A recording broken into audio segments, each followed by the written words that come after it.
মাশাআল্লাহ, দেখেন কত সুন্দর ডিম। হ্যাঁ, আসছিলাম হচ্ছে ক্ষুদ্র শিয়াল খোলা একটা খামারে, তো দেখেন দেখেই ভালো লাগতেছে, এই যে ডিম পাড়া পাড়া রেখে দিছে। হ্যাঁ, কত সুন্দর না।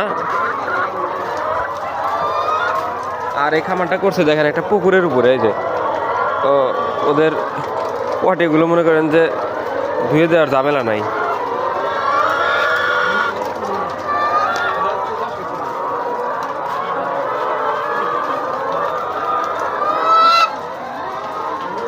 বাহ, দেখি ভালো লাগতেছে। ডিমগুলো পারছে, আর এই যে এখান থেকে সংগ্রহ করবে। এগুলো হচ্ছে লেয়ার, হ্যাঁ লেয়ার মুরগি।